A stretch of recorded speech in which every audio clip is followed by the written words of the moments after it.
kepada Allah Subhanahu wa Ta'ala karena hanya dengan limpah berkat rahmat dan hidayahnya hari ini kita bisa berkumpul di ruangan ini dalam acara diseminasi budaya positif di sekolah oleh calon guru penggerak pada hari ini Rabu tanggal 25 Oktober 2023. Salawat serta salam tak lupa selalu kita haturkan pada junjungan kita Nabi besar Muhammad SAW karena atas bimbingannya kita telah keluar dari zaman jahiliyah dan semoga kita selalu mendapat syafaat sampai di akhir zaman nanti.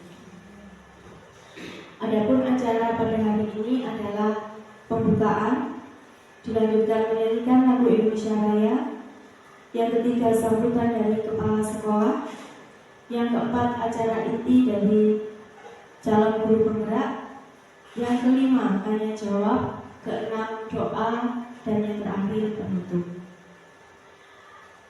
Agar acara ini berjalan lancar sesuai yang kita inginkan, marilah kita tundukkan kepala sejenak. Semoga apa yang kita harapkan hari ini bisa terlaksana dengan baik. Menurunkan cipta mulai.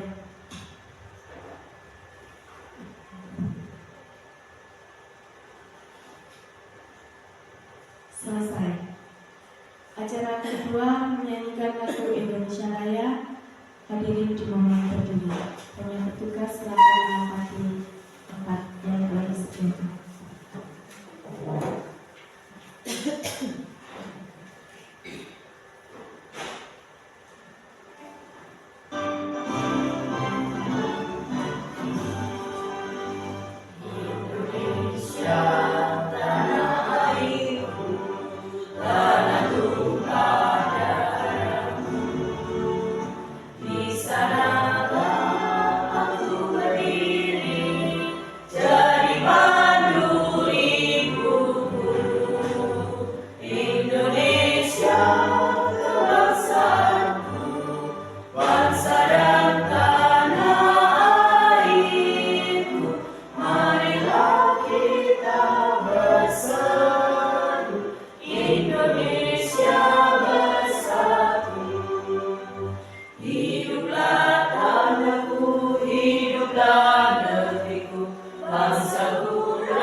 Hadirin dimohon duduk kembali.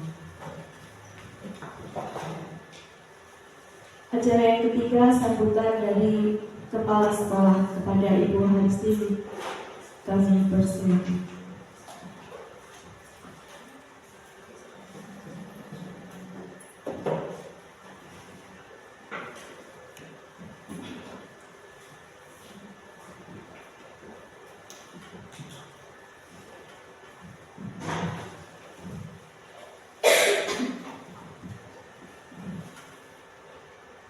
Assalamualaikum warahmatullahi wabarakatuh. Waalaikumsalam warahmatullahi wabarakatuh. Yang saya hormati Bapak Ibu Guru SDN Penaruan dan yang saya hormati CGP yaitu Bu Mai.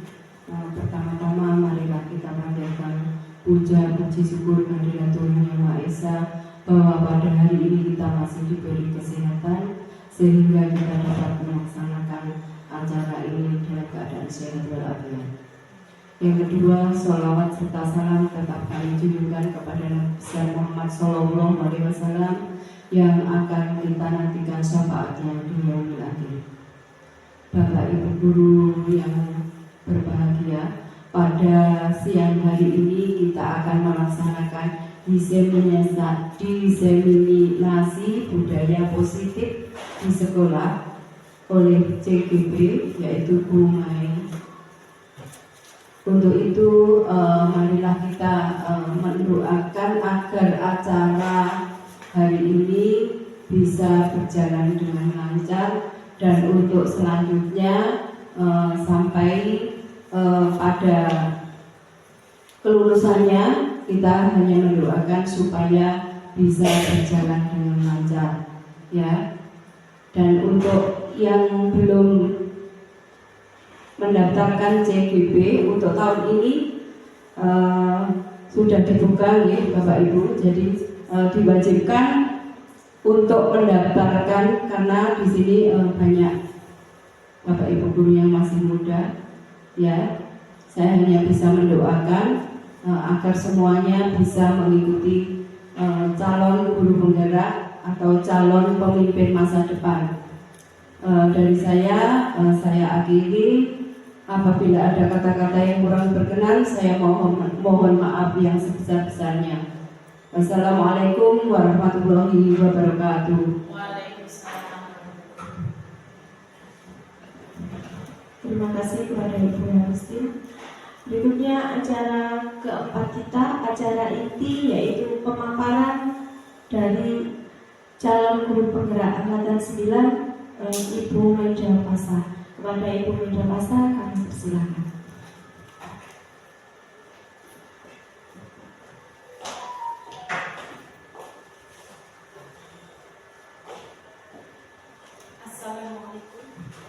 Assalamualaikum warahmatullahi wabarakatuh. Selamat pagi dan salam sejahtera bagi kita semuanya. Pertama-tama saya ingin mengucapkan banyak terima kasih kepada Bapak Ibu guru semuanya, kepada Ibu kepala sekolah, dan juga kepada teman-teman di SDN Penarukan, karena berkat panjenengan semuanya yang telah memberikan dukungan baik moral dan juga semangat, itu sangat membantu saya dalam proses pendidikan program guru penggerak ini. Jadi saya ucapkan banyak terima kasih atas dukungan Bapak Ibu semuanya. Dan yang kedua, saya di sini mau minta maaf. Minta maaf untuk apa ya? Karena di sini saya bukan menggurui, karena secara saya di sini masih junior, dan di sini saya tidak menggurui atau memberikan kuliah atau semacamnya. Di sini saya hanya berbagi praktik baik. Jadi apa yang saya peroleh di modul 1.4 tentang budaya positif itu ingin saya bagi. Bapak Ibu, jadi saya mohon kerjasamanya juga. Siap ya? Siap. Oke. Kalau siap, saya ingin tahu semangatnya. Semangat pagi. Pagi. Tetap semangat. Luar biasa. Oh, memang luar biasa. SDN Penarukan. Nanti kalau saya berikannya SDN Penarukan, kita bilang jaya. Seperti itu, Ge? SDN Penarukan. Jaya. Luar biasa. Ya, Bapak Ibu, kita akan memulai tentang kegiatan kita pada hari ini. Tapi sebelum kita mulai, kita membuat kesepakatan dulu. Kesepakatannya apa? Kesepakatannya yang pertama, dalam kegiatan ini Bapak Ibu guru harus aktif. Setuju, Ge? Setuju. Yang kedua, kegiatan ini berlangsung selama 1 jam. Setuju ya? Setuju. Ini kesepakatan apa pemaksaan? Oh, kesepakatan ya, kesepakatan. Yes, siap. Oke. Ya, sesuai judulnya kita akan memulai diseminasi. Apa diseminasi itu? Seperti berbagi praktik. Jadi apa yang saya dapat, saya bagi ke semua panjenengan. Tentang budaya positif di sekolah, yaitu di SDN Negeri Penarukan, yang akan saya sampaikan sebagai aksi nyata pendidikan program guru penggerak. Ya. Next Pak. Berikutnya akan saya perkenalkan dulu 2 bapak ini. Yang satu sudah tidak tidak asing bagi kita ya. Yang pertama ada Pak Alfian, Pak Ali Alifian. Beliau adalah fasilitator saya.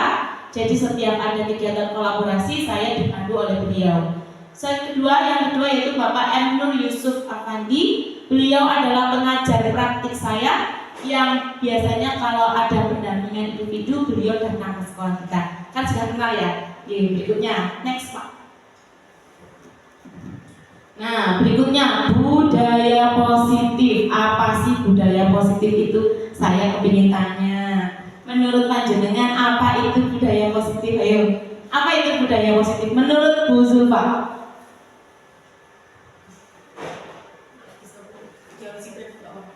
Budaya mungkin ya budaya yang bisa membuat sikap atau karakter untuk anak-anak menjadi orang yang selalu memberikan energi positif. Oke, cakep Bu Zulfa, pinter memang. Kalau menurut Ibu Kepala Sekolah kita gimana? Pripun budaya positif itu? Budaya positif ini kebiasaan yang baik dan yang harus dilakukan sehari-hari. Nah, betul sekali, kita berikan tepuk tangan buat Ibu Kepala Sekolah kita.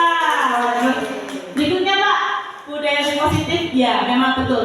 Budaya positif adalah penanaman nilai-nilai positif yang kita budayakan, yang kita biasakan dari diri kita sendiri lalu kita bagi untuk anak-anak di sekolah kita. Pak, next. Berikutnya, sekarang saya punya sesuatu. Apa sesuatunya? Punya post-it. Di bagian ini kita ada di bagian cobalah buka. Hanya saya korupsi jadi cobalah buka. Yang pertama, saya akan membagikan kertas post-it. Berikutnya, Anda, Bapak, Ibu semuanya harus menuliskan benda atau sesuatu atau apapun yang menurut panjenengan paling berharga. Bukan hanya berharga tapi sangat amat berharga. Bisa dimengerti? Oke. Saya bagikan post-itnya. Benda seseorang atau nilai atau apapun yang menurut panjenengan itu sangat amat berharga. Bebas ya Bu? Bebas. Waktunya 30 detik dari sekarang. Seseorang boleh kan Bu? Oh boleh, seseorang yang sangat berharga dalam hidup kita juga boleh. Sudah. Sudah? Wah, Bapak Ibu di sini gercep sekali. Sekarang tolong sesuatu yang berharga itu jangan ditunjukkan ke saya. Disimpan baik-baik di dalam tangan panjenengan. Jenengan genggam erat. Digenggam erat, dilipat dulu, digenggam erat. Nah, dikerepes juga boleh. Nah, jadi sesuatu itu jenengan jaga di dalam genggaman tangan panjenengan semua. Yang erat, sudah erat pegangnya. Itu sesuatu yang sangat berharga yang harus Bapak Ibu jaga. Nah, sekarang misalkan, Boris, boleh nggak sesuatu itu saya tukar sama uang 1 juta? Nggak boleh. Bu Irma, boleh nggak uang itu saya tukar dengan sebongkah berlian? Insya Allah nggak boleh. Nggak boleh. Bu Tias, boleh nggak itu saya tukar sama iPhone 15? Oh ya tentu saja enggak dong. Wah, nggak boleh. Ini siapa yang boleh? Pak Egi, itu boleh nggak saya tukar sama laptop terbaru? Nggak boleh Bu. Oh, nggak boleh juga, ya Allah. Coba sekarang Bu Zulfa, boleh nggak saya tukar sama uang 100 juta, Wes? Nggak boleh. Oke, sangat berharga. Bu Yudit, misalkan ya, sangat itu dipaksa, disuruh menukarkan benda yang sangat berharga itu dengan saya akan memberikan apapun buat Bu Yudit. Mau nggak? Tetap nggak mau? Aduh, gimana ini? Terus Bu Mimin, misalkan sesuatu yang sangat berharga itu, ini ya, iya, yang sangat berharga itu ditukar dengan benda yang paling Bu Fin pingini. Mobil boleh, keliling dunia boleh, pokoknya hadiah yang paling Bu Fin dipingini, boleh nggak? Boleh kan? Nggak boleh. Ini sangat berharga. Wah, oh, Biasanya kalau baru keliling-keliling nggak boleh. boleh. Makanya yang ada di genggaman saya. Tidak, oke, tidak boleh. Seberharga apa itu? Tidak bisa dihitung. Seberharga apa Bapak Ibu? Oh, seberharga hidupnya Belma, seberharga apa itu? Ini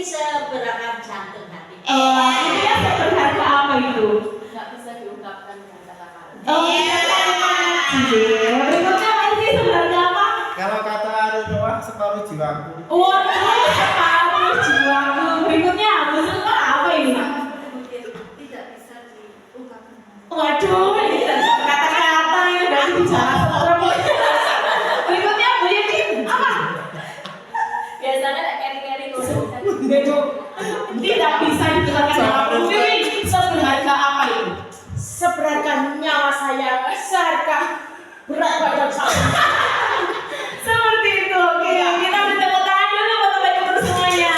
Coba sekarang kita tunjukkan benda berharga apa. Ayo, Bu Zulfa. Keluarga. Keluarga. Padahal saya nggak kasih apa-apa malah mau dibuka ya. Ayo, Bu Yudin. Apa? Oh, wah. Alam lah. Kodrat alam itu di mana? Ya di mana anak ini kita tinggal, ya di situlah kita tuntun. Misalkan anak kita ini hidup di lingkungannya bapak ibunya bekerja di lingkungan pabrik rokok atau gimana, ya di situ pendidikan kita, pendidikan karakter kita harus masuk biar anak-anak itu bisa memberikan korelasi yang mereka dapatkan di sekolah dan apa yang terjadi di rumah. Jadi ada hubungannya. Sekarang kodrat zaman, apa itu kodrat zaman? Ya sesuai zamannya. Anak-anak sekarang itu familiar sekali dengan gadget, dengan TikTok, dengan YouTube. Ya kita manfaatkan kodrat zaman itu untuk mendidik karakter anak-anak kita. Begitu nih Bapak Ibu guru. Masuk. Next. Nah ini inti dari pengajarannya Ki Hajar Dewantara. Setiap anak terlahir berbeda, memiliki keunikan dan keistimewaan masing-masing. Tugas guru adalah menggali potensi, menuntun murid pada kekuatan kodratnya. Jadi nggak bisa lagi menyamaratakan murid. Siji pinter, siji kabeh. Pinternya beda-beda. Yang satu pinter nyanyi, satu pinter renang, satu pinter basket, satu pinter dan lain-lain. Itulah yang kita dapatkan. Tugas kita adalah menuntun mereka sesuai kodratnya. Gitu. Next Pak.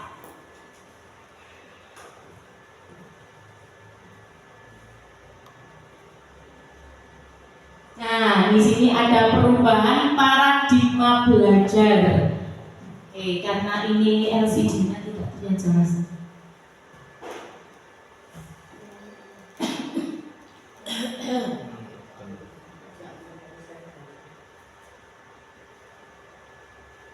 Jadi di paradigma perubahan belajar ini kita belajar tentang teori kontrol yang ada hubungannya dengan tadi. Yang pertama tentang realitas kebutuhan kita sama. Semua orang kita itu biasanya ngambil rata-rata kebutuhannya kayak gini, berarti semuanya gini. Padahal kan tidak, kebutuhan setiap orang itu berbeda. Oke. Berikutnya, semua orang melihat yang sama. Misalkan saya membuat segitiga, mungkin kita menganggapnya itu segitiga, betul segitiga, tapi orang lain mungkin bisa menganggapnya yang lain. Bisa itu bentuk triangle misalkan, atau bentuk alat musiknya bentuk segitiga, atau bisa dia memandangnya segitiga bermuda, bukan macam-macam. Dari segitiga saja kita sudah memiliki pandangan yang berbeda. Jadi intinya kita juga memiliki sisi pandang yang berbeda. Berikutnya, kita mencoba mengubah orang agar berpandangan sama dengan kita.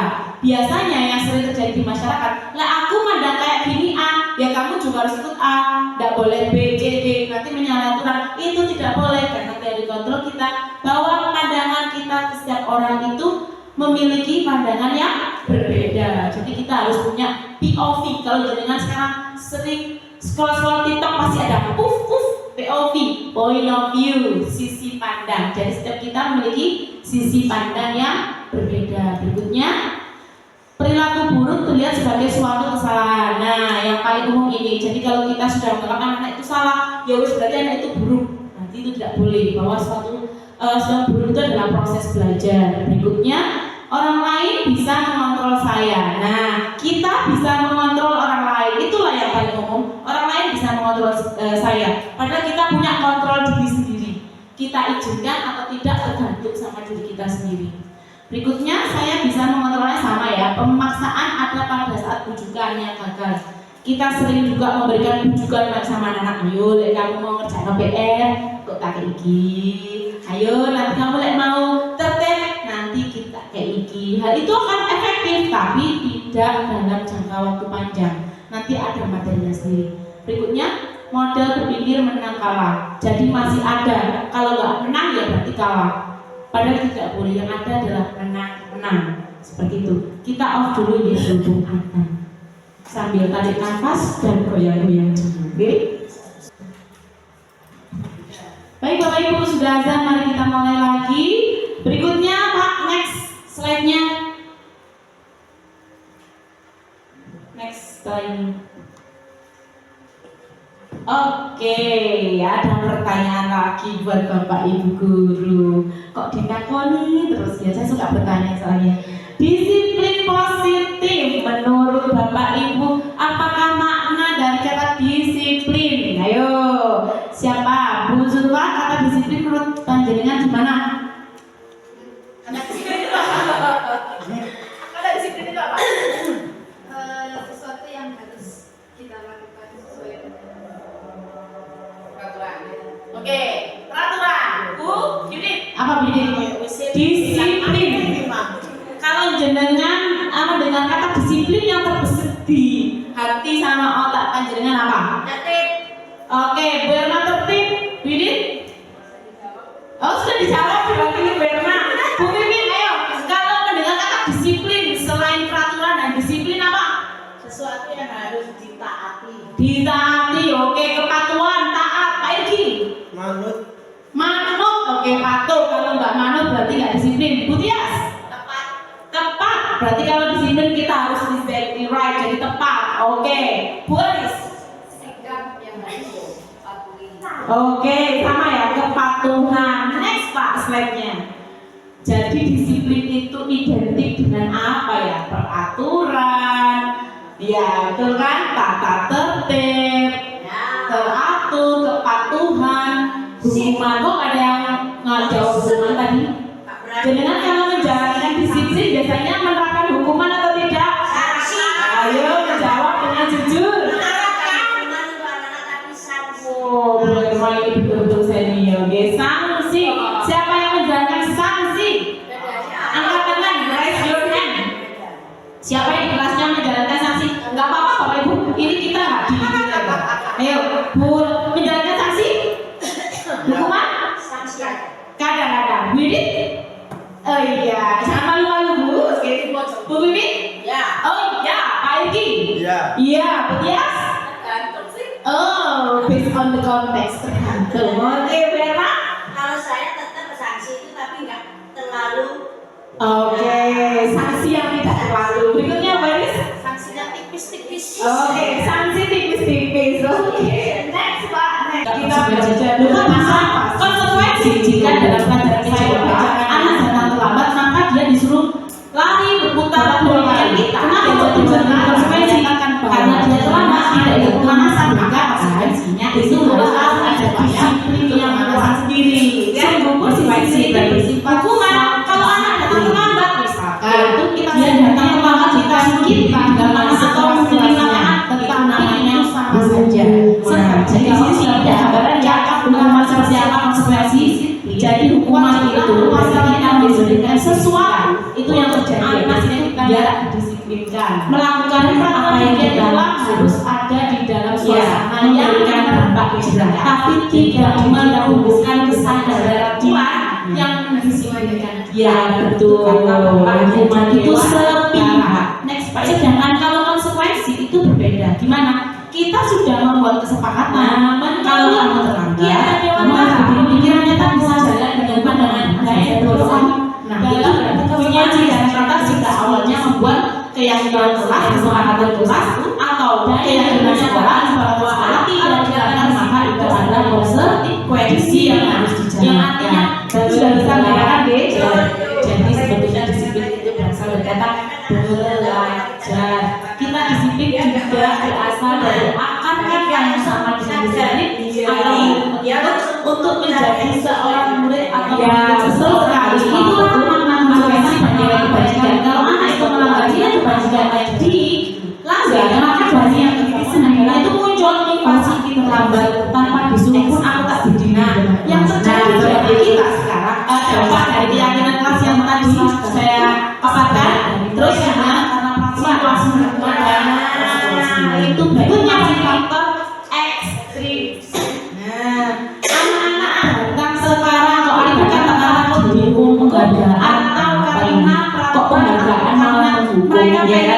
Coba kita baca. Oke, kedua-duanya. Namanya tidak sadar menunggu keadaan. Saat kita berulang kali menjanjikan hadiah kepada anak-anak agar perilaku bertanggung jawab atau kepada seorang murid agar mempelajari sesuatu yang baru atau kepada seorang karyawan agar melakukan pekerjaan yang berkualitas sedang berasumsi mereka tidak dapat keasinan siswa adalah akan kembali untuk melakukannya. Nah, ini apa? Next siswa. Jadi bukan lagi berpatokan pada keadaan menurut tapi penghargaan itu penting atau tidak supaya muncul aku harus penting. Bagaimana kalau orang itu dikasih penghargaan terus akhirnya mematikan karena caranya? Belum tentu. Belum tentu. Bagaimana kok belum tentu memang? Nah, dengan kita memunculkan motivasi intrinsik berarti kita bertugas memunculkan nilai-nilai kebajikan yang ada di diri anak didik kita. Nilai kebajikan itu apa? Ada peduli, rajin, integritas, Bu Zulfa sama Bu Cimin itu penting atau tidak ada? Inilah yang harus penting. Kenapa kok penting kita tumbuhkan ada di diri anak kita? Pertama-tama misalkan kalau kita masuk berarti memang kita butuh penghargaan, kita butuh apa tidak? Kalau menurut penting apa tidak? Pasti ada yang namanya peraturan kelas. Nah, sebetulnya peraturan kelas itu sebagai stimulus berarti ya. Kalau mungkin menstimulus anak supaya muncul motivasi intrinsiknya dengan mengganti peraturan menjadi kalimat. Waduh, kita kasih tepuk tangan buat Mimin. Mantap sekali. Menurut Peggy, penting atau tidak? Aku harus Penting, Bu. Penting sekali. Dilarang menjadi sama. Kita ganti menjadi. Menurut dia sebetulnya temanku juga butuh kemenangan. Jadi aku harus nah, jadi kita harus mulai belajar mengganti peraturan menjadi kalimat positif. Sesuai kalimat penting tapi sesuai rasanya. Muncul nilai kebajikan yang dimengerti atau tidak dan diyakini. Misalnya tidak membuang sampah, berarti nilai kebajikannya apa? Ayo, cinta lingkungan. Tidak mengganggu teman, nilai kebajikan apa? Dari penghargaan, motivasi lalu terjadi teman buat kebajikannya semuanya. Apakah penghargaan selalu dalam bentuk bahkan? Ya, akan memunculkan kebajikan. Oke, apa menurut Bapak Ibu? Apakah penting agar itu baik? Oke, jadi kalau saya ada peraturan, apakah cukup dengan pujian saja? Lalu memunculkan nilai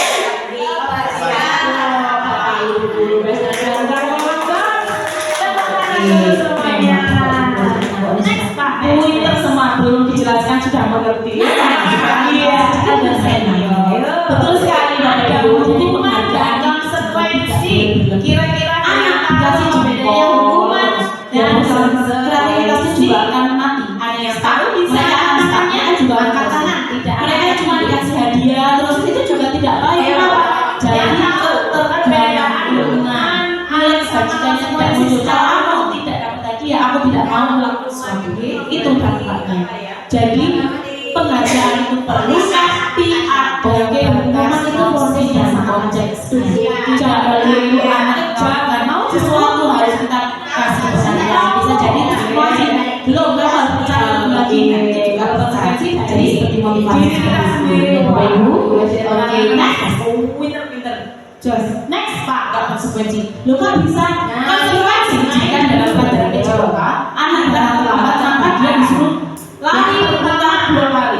Kenapa ini jadi konsekuensi? Karena dia terlambat tidak ditemukan hasil, bahkan konsekuensinya seharusnya supaya itu semangatan sendiri. Konsekuensi berarti hukuman kalau anak datang terlambat, dia datang terlambat kita suruh berdiri di belakang kita sendiri lapangan itu namanya berikutnya. Jadi sini sudah punya gambaran ya hukuman seperti apa konsekuensi. Jadi sekolah itu berarti kita memberikan konsekuensi untuk anak biar konsekuensi. Oke, kita lakukan apa yang kita lakukan.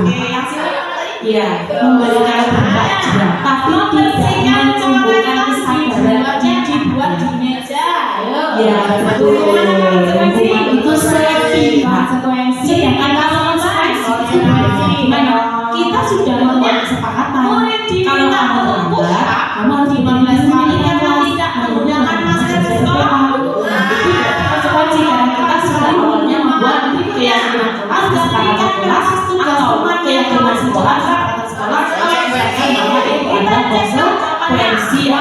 dijalankan. Tapi sudah bisa membedakan ya.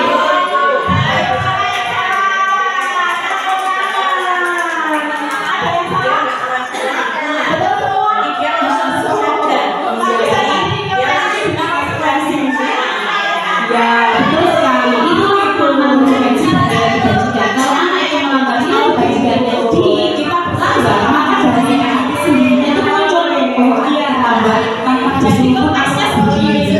Nah, seperti itu ini apa? Dampak dari keyakinan khas yang tadi tidak konsekuensi. Loh kok bisa konsekuensi jika dalam pelajaran PJOK anak datang terlambat maka dia disuruh lari berputar 2 kali. Kenapa kok itu bisa menjadi konsekuensi?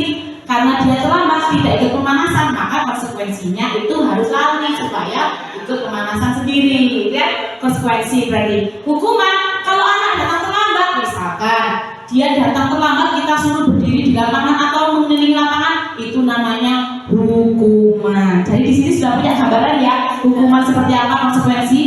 Jadi hukuman itu berarti kita memberikan sesuatu untuk anak itu biar melakukan apa yang kita suruh. Iya, memberikan dampak jerah, tapi tidak menumbuhkan kesadaran di anaknya. Sesuai keinginan. Ya betul. Hukuman itu sepihak.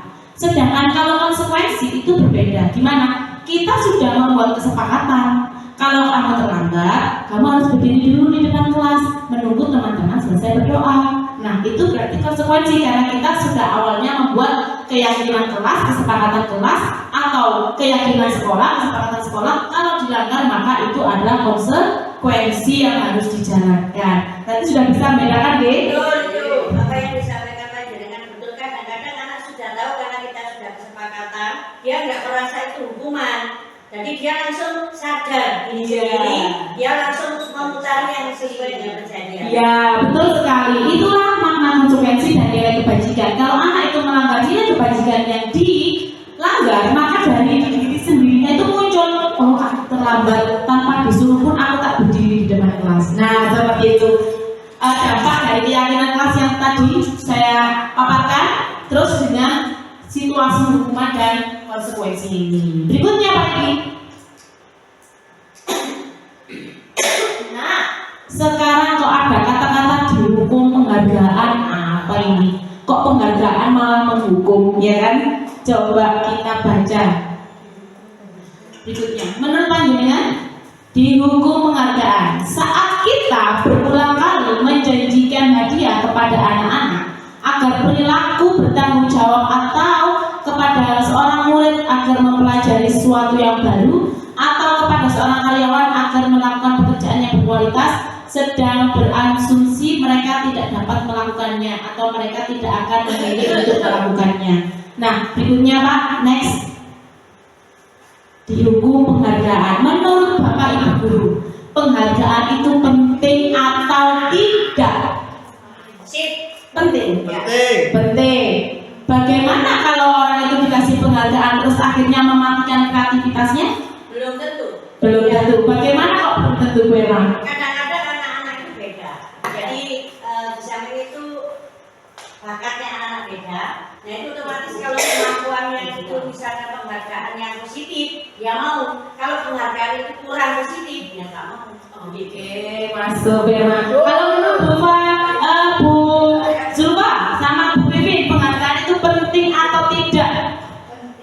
Penting. Kenapa kok penting? Sama kayak Bu Erma. Ya. Berarti memang butuh penghargaan. Berarti kita butuh dihargai. Kalau menurut Bu Yudin penting atau tidak? Kenapa Bu Yudin? Oke, sebagai stimulus berarti ya. Kalau Bu Vivi? Penghargaan itu sangat penting sekali bagi anak-anak karena ingat dikasih penghargaan anak-anak lebih bersemangat. Waduh, kita kasih tepuk tangan buat Bu Vivi. Mantap sekali. Menurut Edi, penting atau tidak? Penting Bu. Oh, penting penting. sekali. Penting. Menurut Dias? Menurut Dias penting atau tidak? Tergantung kan dari umurnya. Oke. Kalau umur yang masih kecil itu penghargaan memang butuh sekali. Tapi kalau ada yang sudah dewasa itu belum tentu lah. Oke, sesuai porsinya. Penting tapi sesuai Oke, Bu Irma tadi sudah menjawab. Sekarang Bu Haris, menurut Haris penting atau tidak? Penting sekali karena penghargaan itu untuk memotivasi anak biar anak itu lebih percaya diri. Oke, berarti dari penghargaan timbul motivasi lalu percaya diri. Tepuk tangan buat Bapak Ibu guru semuanya. Iya. Apakah penghargaan selalu dalam bentuk barang? Oke. Apakah dalam Oke. Apakah menurut Bapak Ibu guru apakah penting penghargaan itu dalam bentuk barang? Boleh. Tidak. Apakah cukup dengan pujian saja? Enggak. Kalau misalkan anak itu prestasi, misalkan kita beri piagam itu kan juga barang. Nah, itu kan anak motivasi lebih. Oke, memang Bapak Ibu belajar penaruhannya sudah pinter semua, belum dijelaskan sudah mengerti ya. Iya, ada senior. Betul sekali Bapak Ibu. Jadi penghargaan itu juga tidak boleh berlebih. Anak dikasih jempol terus, ya bosen. Kreativitasnya juga akan mati, stuck. Mereka akan stuck. Mereka juga akan bosen. Mereka cuma dikasih hadiah terus itu juga tidak baik. Kenapa? Jadi ketergantungan. Nilai kebajikannya tidak muncul. Kalau aku tidak dapat hadiah, aku tidak mau melakukan sesuatu. Itu dampaknya. Jadi penghargaan itu perlu, tapi ada batas, porsi dan konteksnya. Tidak melulu anak melakukan sesuatu harus kita kasih penghargaan. Bisa jadi itu stimulasi. Belum, kamu harus mencapai lebih lagi. Nah itu juga bisa. Jadi seperti motivasi seperti itu. Ya Bapak Ibu. Oke, next.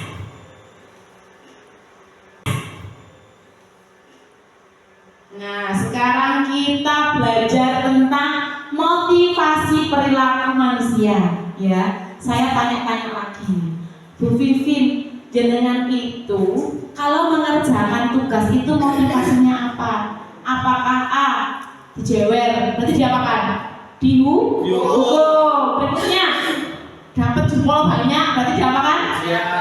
Dihargai, mendapatnya mengharapkan mendapatnya imbalan. Motivasi yang ketiga, menghargai diri sendiri artinya dipeluk. Bu Vivin kita tanya, kalau melakukan sesuatu apa motivasinya? A, B atau C? C, takut dihukum, ingin dihargai atau dapat imbalan apapun, entah dikasih hadiah, entah dikasih pujian, pokoknya ingin dihargai. Atau C, menghargai diri sendiri, ini tanggung jawabnya. C, dijawab dengan jujur ya. C, oke Bu Vivin. C, betul Pak? Yang C, Pak Eki? Yang A. Yang A, kita takut dihukum. Bandel berarti ya. Next, Bu Yas? Yang C. Yang C, Bu Erma.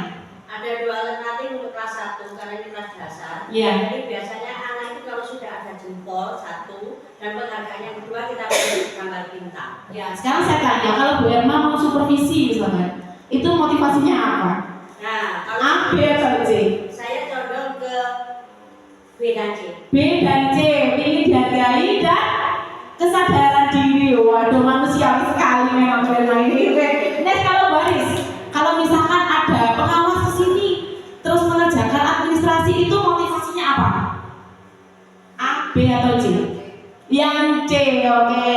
Memang motivasi manusia itu memang 3 macam ini. Sudah umum, milih A juga nggak apa-apa, milih B juga nggak apa-apa, ini C juga apa-apa, memang manusiawi. Coba kita belajar di next slide.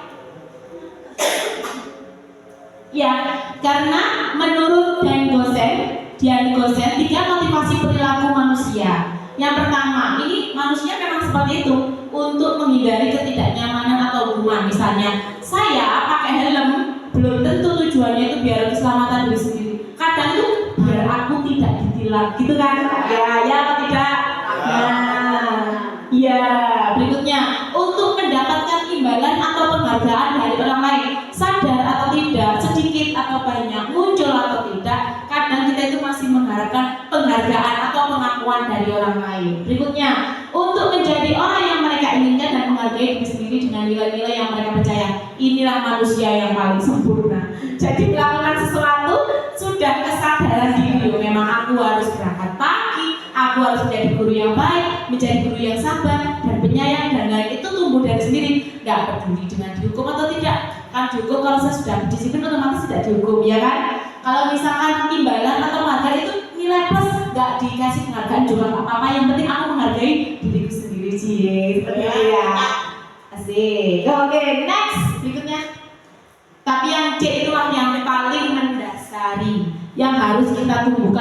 kita adalah role model sebagai siswa, jadi kita suri tauladannya. Jadi ya kita yang mau melakukan sesuatu harus dari diri kita sendiri dulu.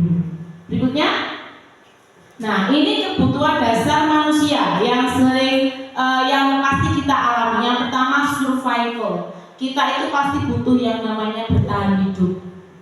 Kalau masa bertahan hidup kadang kita itu egois, ya kan? Karena memang manusia harus bertahan hidup, apalagi yang menyangkut dirinya, anak-anaknya, dan yang di sekitarnya. Maka butuh eksistensi ini.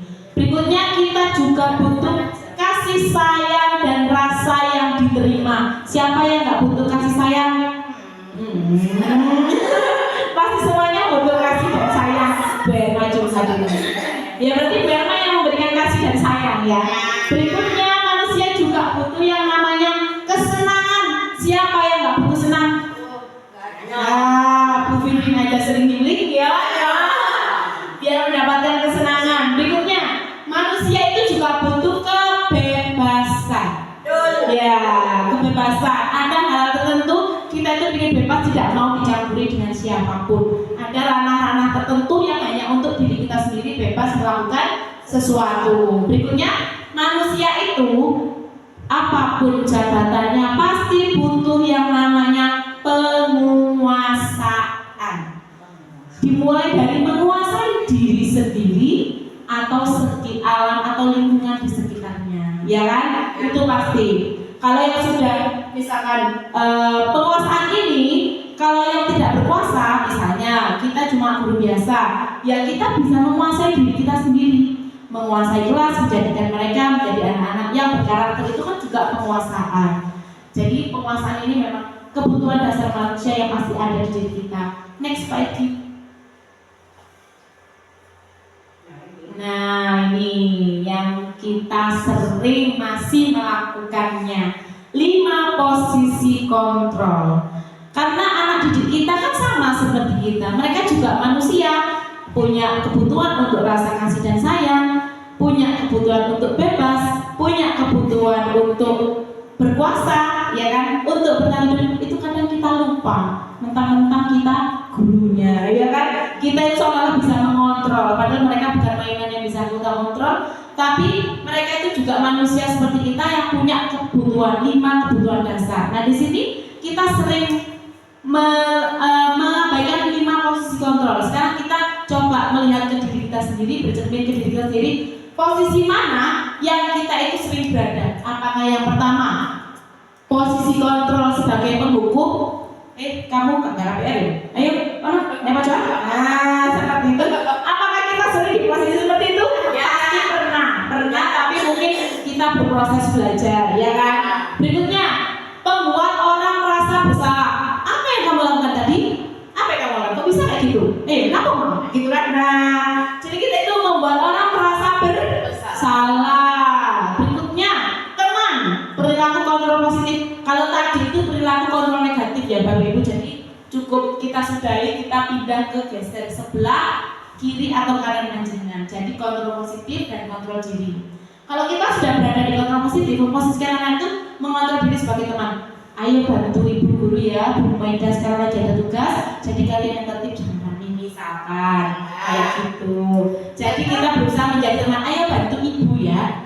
Anak-anak, ayo bersih kelas, bersih ibu sampai itu kontrol negatif. Tapi kalau kontrol teman, anak-anak kita ada pemberian kelas, ayo bantu Bu Vivi, ayo bantu Bu Maida, ayo bantu Bu Yudit membersihkan kelas. Jadi itu kontrol sebagai teman. Kalau lebih positif lagi, kontrol pemantau. Kita anak jempol, berarti kita jadi cukup jadi kontrol pemantau. Sudah kita pantau saja mereka sudah bisa jalan. Tapi mantaunya nggak cuma sedangkap sambil memandang ya, tapi ada sikap kita untuk memantau mereka. Ayo anak, kewajiban kita apa? Membersihkan kelas. Maka mereka akan membersihkan kelas. Jadi ini tahapan yang harus kita lalui. Yang berikutnya adalah yang paling super. Kalau kita sudah memiliki kontrol diri, apa yang kita akan memposisikan kontrol diri kita? Siap menjadi kontrol manager? Oke, siap. Next, Pak Irgi. Nah, sekarang yang kontrol 5 kontrol tadi, kita kalau menghadapi anak-anak yang bermasalah, permasalahan apapun di sekolah, biasanya itu kita masih kita itu punya segitiga restitusi. Kita itu sebetulnya sudah menerapkan tapi masih asing dengan istilahnya, ya kan? Yang pertama, kita ada menstabilkan identitas. Jadi kalau ada permasalahan, kita punya segitiga restitusi yang harus kita jalankan supaya anak-anak ini terstimulasi, termotivasi menjadi pribadi yang berkarakter. Siap. Yang pertama, menstabilkan identitas. Leono arek misalkan melakukan kesalahan, langsung kita beri hukuman. Itu bukan kontrol seorang manajer, itu masih kontrol penghukum, ya. Jadi yang pertama kita lakukan adalah menstabilkan identitas. Contoh menstabilkan identitas seperti apa? Misalkan ada anak yang melakukan kesalahan, kita tanya. Setiap orang itu pasti pernah salah. Bu Maida juga salah, Bu Vivi juga pernah salah. Nah, kesalahan itu wajar, itu proses dari belajar. Itu, ayo siapa yang sudah menerapkan ini di kelas? Kalau ada anaknya Bu Anda terus kita bilang, oh enggak apa-apa, kesalahan itu wajar. Sudahkah kita menerapkan itu? Sama, kita sedang belajar ya. Nah, jadi yang pertama kita lakukan adalah menstabilkan identitas mereka. Dari yang punya amarah, dari yang melakukan kesalahan, kita stabilkan identitas mereka bahwa kesalahan itu adalah proses dari belajar, ya. Kalau sudah distabilkan identitasnya, oh iya, ibu guru juga pernah melakukan salah. Kita ada tahap berikutnya, yaitu validasi tindakan yang salah. Gimana cara melakukan validasi tindakan yang salah? Yang pertama misalnya, kamu tahu, kamu pasti punya alasan kenapa kok merobek baju temanmu. Kamu pasti punya alasan kenapa kok tadi tiba-tiba nendang temanmu. Kita gali, kita cari tahu kenapa anak itu berbuat seperti itu. Tidak serta-merta kita langsung sudah dikasih hukuman, tidak. Jadi kita gali dulu dengan validasi kesalahan mereka. Lewis mereka bercerita, baru kita buat hubungan yang terakhir, yaitu menanyakan keyakinan. Keyakinan ini hubungannya dengan nilai kebajikan tadi. Yang kamu lakukan itu, nak, apakah sudah sesuai dengan nilai kebajikan? Kalau dia belum tahu nilai kebajikannya, kita bantu untuk menemukan kebajikannya. Misalkan teman kamu kan juga butuh nyaman di kelas. Kalau kamu kayak gitu, temanmu nyaman atau tidak? Enggak, Bu. Nah, jadi kita itu yang menuntun. Begitu nih Bapak Ibu. Yang pertama tadi kalau kita mau pakai segitiga restitusi, yang pertama apa? Validasi tindakan. Menstabilkan Identitas. Nah, yang pertama ngapain ya tadi? Menstabilkan identitas. Dengan cara salah itu bagian dari proses belajar. Lek stabil baru validasi tindakan yang salah. Lek tervalidasi, oh tindakan itu memang salah, baru kita buat menanyakan keyakinannya sesuai apa tidak dengan nilai kebajikan yang ada. Paham ya urutannya ya? Dari stabil, tervalidasi, baru kita menanyakan keyakinan. Next pagi. Nah ini waktunya praktek. Iya, case. Jadi saya punya kasus. Yang pertama, Senin pagi di kelas 5 sedang diadakan ulangan bahasa Inggris dengan tema transportation. Ya, di pertengahan waktu siswa mengerjakan ulangan harian terjadi keributan. Aska tiba-tiba menyobek kertas ulangan Iqbal dan akhirnya Iqbal pun menangis karena tidak bisa mengerjakan soal ulangan hariannya karena kertasnya disobek sama Aska. Dan Bu Maidanya kita ganti guru ya. Dan Bu Guru pun memanggil Aska yang telah merobek kertas ulangan Iqbal tadi. Next Pak, kurang ke atas. Untuk klarifikasi apa yang terjadi. Jadi ingat, kita punya segitiga bermuda, bukan segitiga restitusi. Yang pertama menstabilkan identitas, yang kedua validasi kesalahan, yang ketiga menanyakan keyakinan. Sekarang waktunya praktek. Ada yang jadi guru, ada yang jadi Aska, anak yang merobek kertas tadi. Ayo, siapa yang jadi gurunya? Bu Erma.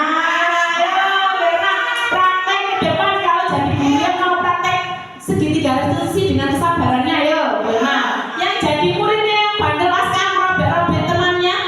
Kasih. Pak Egi apa Bu Vivi? Bu Vivi, Bu Vivi jadi Aska. Kita coba praktekkan kira-kira. Iban siapa? Tidak ada Iqbal di sini, adanya Aska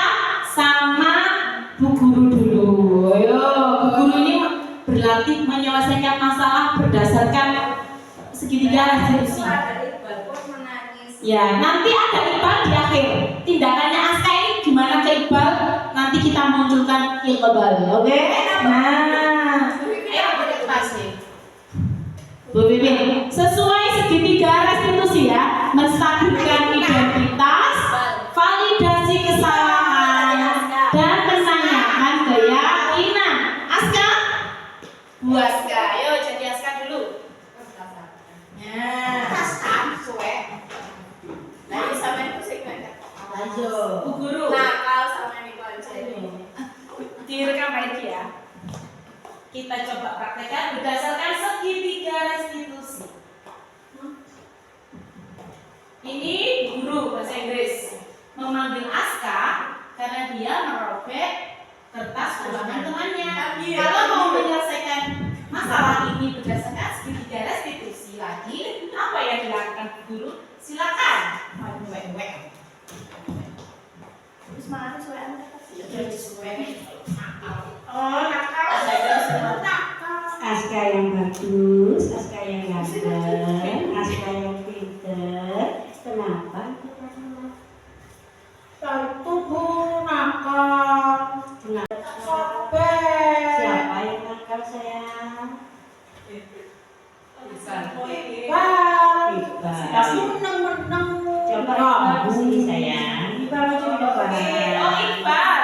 Iqbal yang merobek. Iqbal yang merobek.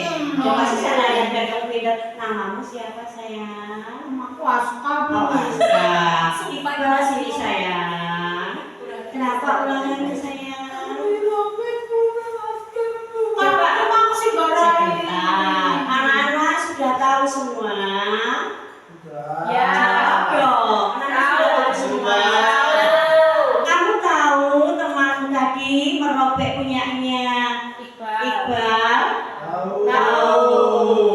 Kalau anak yang jempol, anak yang baik, sekarang saya tanya, kenapa kok disobek nak?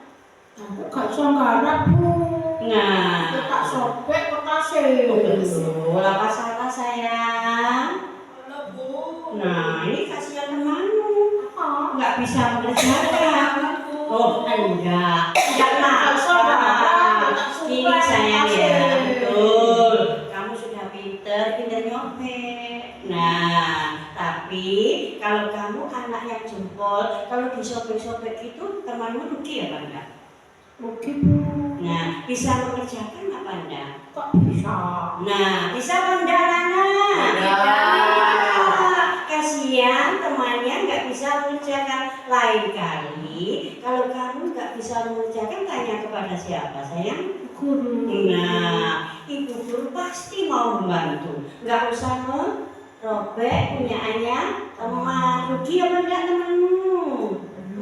Iya, coba sih sekarang kamu minta maaf sama temanmu, nggak akan mengulangi lagi. Kamu juga gitu ya sayang ya, sabar, nanti kita dulu saya ganti lagi yang baik. Nanti tinggalin mama. Enggak, mama udah beritahu. Coba minta maaf yang baik, anak yang jempol, pekerjaan yang tadi kan jelek. Minta maaf sayang. Mana tangannya? Maaf. Ayo, sudah. Iya, terima kasih tepuk tangan semuanya. Nah, semuanya yang ibu banggakan. Coba ya, kita hidup di sekolah ini rukun apa enggak? Rukun. Saling membantu.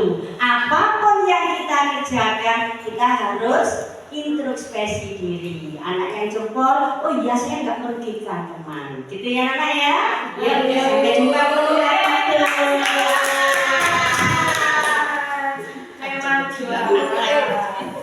Bapak Ibu guru SDN Bernama ini, kita kasih wow ibu-ibu ya untuk yang sudah praktek segitiga restitusi kali ini. Gimana kita kasih wow-nya? Tirukan saya ya.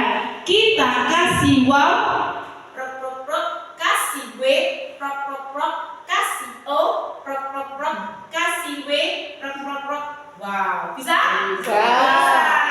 Ayo kita kasih wow untuk Bapak Ibu guru kita tadi. Kita kasih wow. Kasih W, kasih O, kasih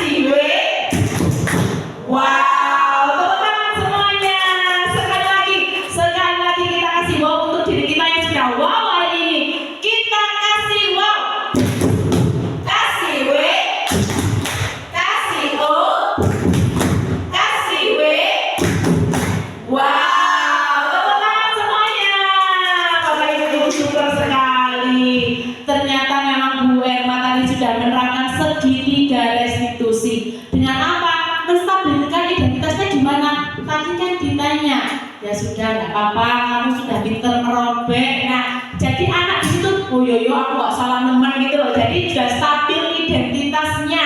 Terus Bu Irma juga mencoba memvalidasi kesalahannya. Gimana?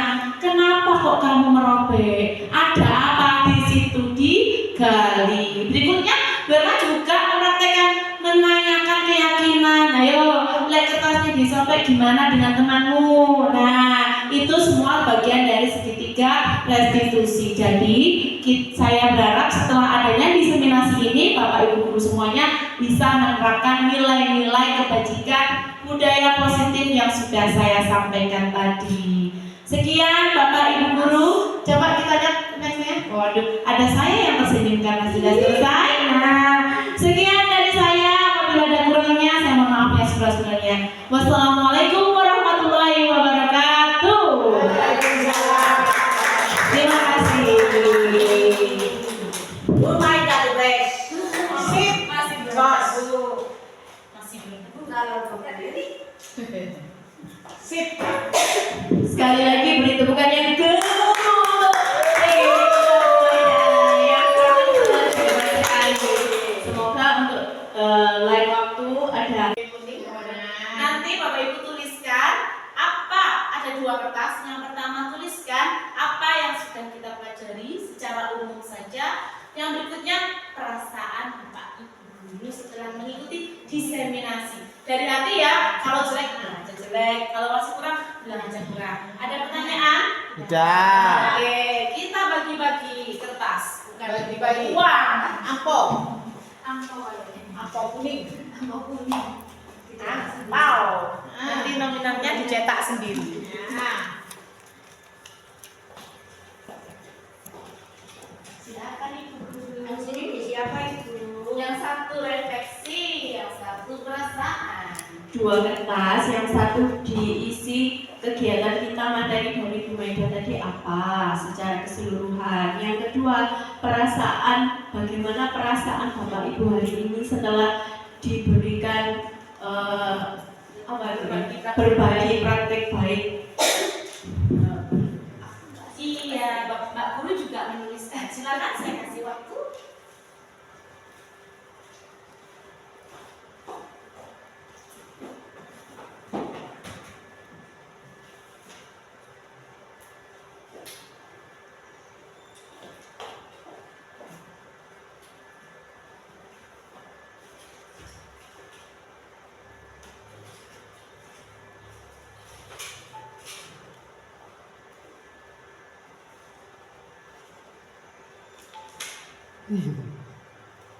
Tiba-tiba saya lupa.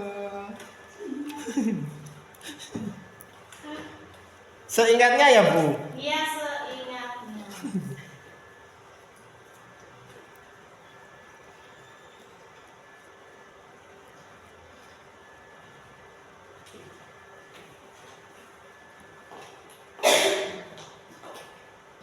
Bagi yang sudah silakan ditempelkan ke depan.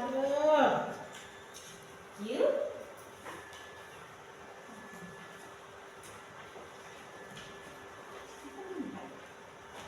Oke. Terima kasih, Bu Tias. Saya juga loh. Oke. Terima kasih, Bu Tias. Oke, Bu Irma, yang mau menempel sebelah sini refleksi, yang sebelah sana pilih.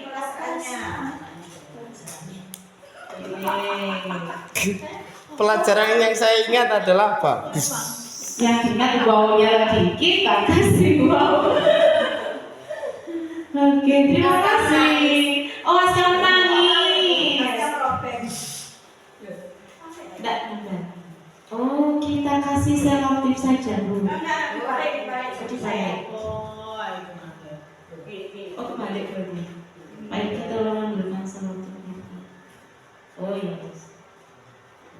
Oke, terima kasih. Ada Mbak Riki, terima kasih sekali. Ya, kurang 3 Bapak, Ibu-ibu yang belum menempel. Wah, emang pelajaran.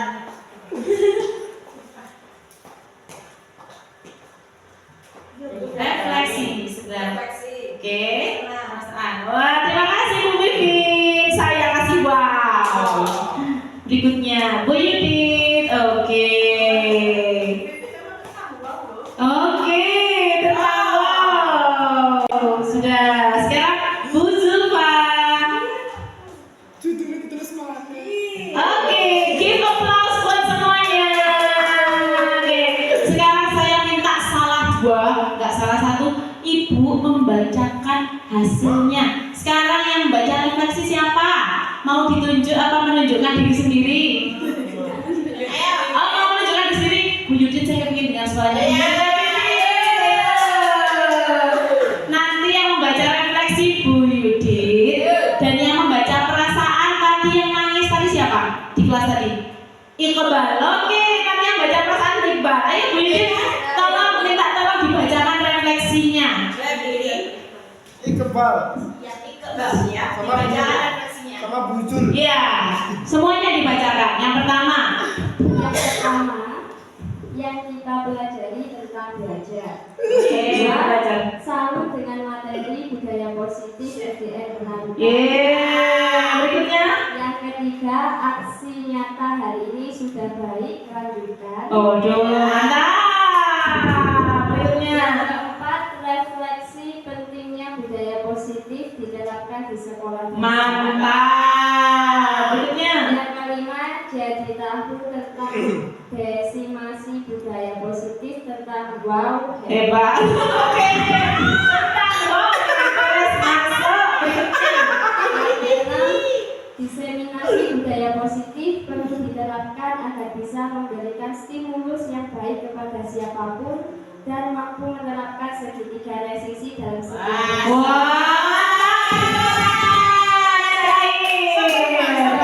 tujuh, budaya positif yang harus kita terapkan dalam kehidupan sehari-hari menumbuhkan motivasi bagi guru untuk menjadi lebih baik. Wah, super sekali Bapak Anas dan teman-temannya Bapak Ibunya Joyce. Terima kasih Bu Yudit. Sekarang minta tolong Bu Zulfa, Aka Iqbal, silakan dibacakan. Saya minta tolong untuk dibacakan feeling yang Bapak Ibu rasakan setelah diseminasi ini.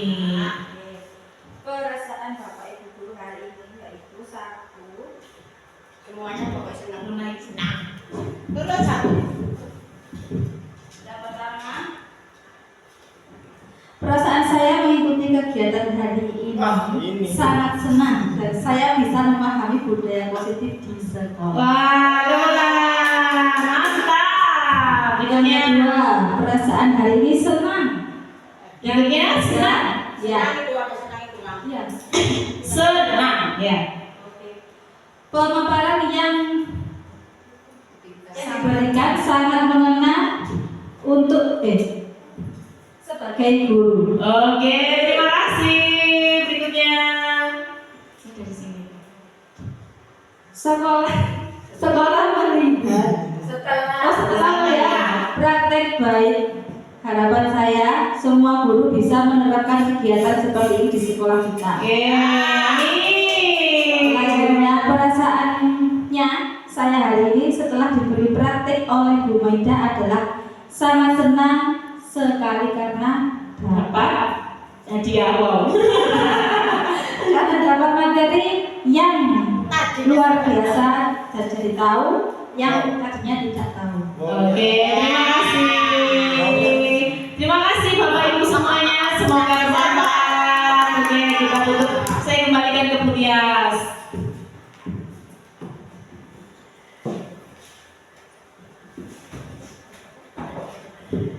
Demikian acara diseminasi budaya positif di sekolah yang sudah disampaikan oleh Ibu Maida Pasa, dan telah sampailah kita kepada penghujung acara.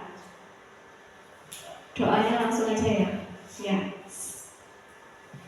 Sebelum menutup acara pada hari ini, kita berdoa dulu, diakhiri dengan surat Al-Fatihah. Al-Fatihah.